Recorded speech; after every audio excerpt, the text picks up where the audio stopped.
आज्ञा जय जगन्नाथ। मु पाला गायक युव सम्राट नृसिंह शरण भत्ता कहूँ। दिन थिला आम समस्ते पाला गाउथिलु। मु पाला गाई के आसु थाए। मु तो गाड़ी चलु न थाए।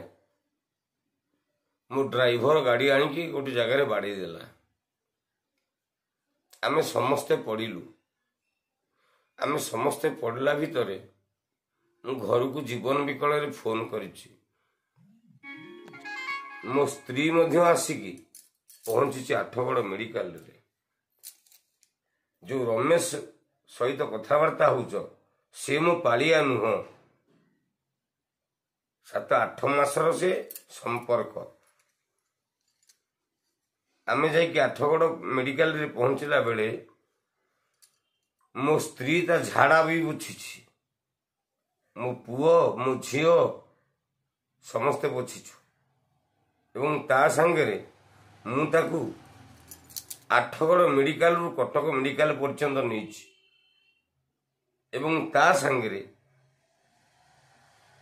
ता पुओ को महाराजा मेडिकल स्टोर कटक को नहीं डॉक्टर आर.एन. पंडा सहित कथबार्ता कर तार मु सेवा करिछि एवं ता सहित सोशल मीडिया रे फोन करी ता पाकू टंकाटे पछके हो किसी साहाଯ୍ୟ सहानुभूति आज पर्यंत भी जाउछि। एवं ता बादे मो देह तो खराब हेतिला। कौन से केवल खराब हेतिला मो देह भी खराब हेतिला। मु मास मास धरी घरे पड़ीछि।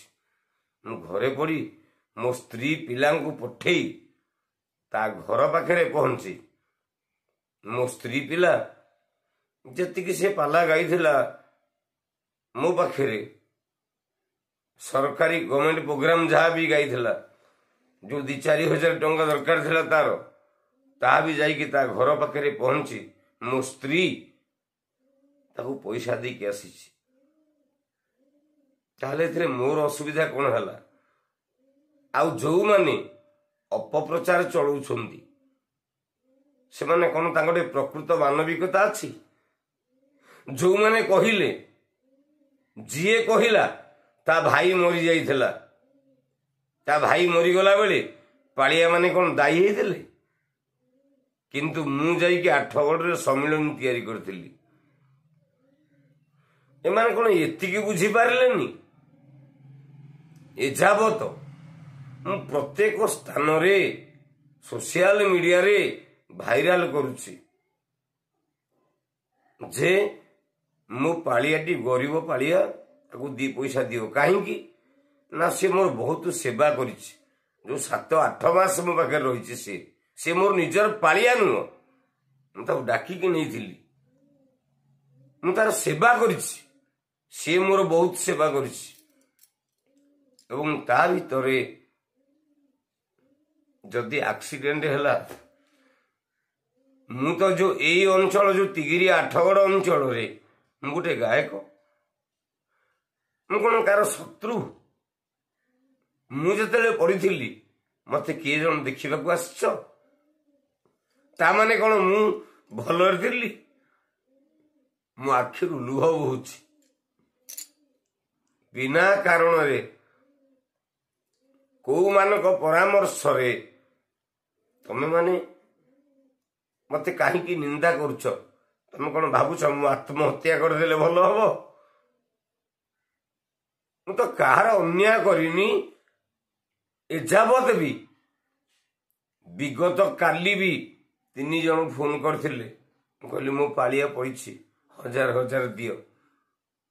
आपण पचारंतु रमेश बाबू को से निजे भी कहिबो मु केते श्रम करिछि तापे।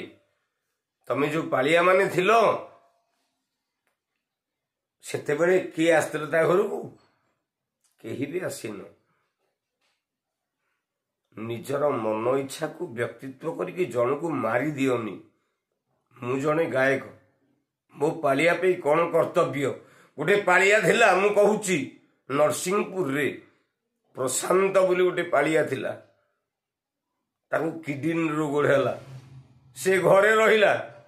ମୁଁ ଯେତିକି ଦିନ ପାଲା ଗାଇଛି ସେତିକି ଦିନ ତା ଭାଇକି ପ୍ରଶ୍ନ ପଚାରି ପାରିବ। ମୁଁ ସବୁଦିନ ପାଲାର ପଇସା ତା ଭାଇ ପାଖକୁ ତା ହାତରେ ପଠାଏ। ଆଉ ରମେଶ ପାଇଁ ମୁଁ କଣ କରିଛି? ମୁଁ ଜଗନ୍ନାଥକୁ ମୁଣ୍ଡିଆ ମାରୁଛି। ରମେଶ ମୋର ଉପକାରୀ, ମତେ ବହୁତ ଉପକାର କରିଛି। ମୋ ଗୋଡ ହାତ ସେବା କରିଛି, ମୋ ଡ୍ରେସ ପତ୍ର ସେବା କରିଛି। ଆଉ ମୁଁ ଆଜି ବି କହୁଛି, ଜଗନ୍ନାଥକୁ ମୁଣ୍ଡିଆ ମାରୁଛି, ରମେଶ ଯଦି ଭଲ ଟିକେ ହେଇଯାଏ, ମୁଁ ଯେମିତି ପାଲାକୁ ଯାଉଛି ସେ ସେମିତି ଖାଲି ମୋ ପାଖରେ ବସିବ, ମୁଁ ପ୍ରତ୍ୟେକ ରାତି ତାକୁ 1000 ଟଙ୍କା ଦେବି। ମୋର ସେଥିରେ କୌଣସି ଦ୍ୱିମତି ନାହିଁ। କିନ୍ତୁ ଯୋଉ ପାଳିଆ ମାନେ ଏ ଅପପ୍ରଚାର କରୁଛନ୍ତି ତାର କାରଣ କଣ? ଏତିକି ପଚାରୁଛି, ମତେ ଉତ୍ତର ଦେବେ।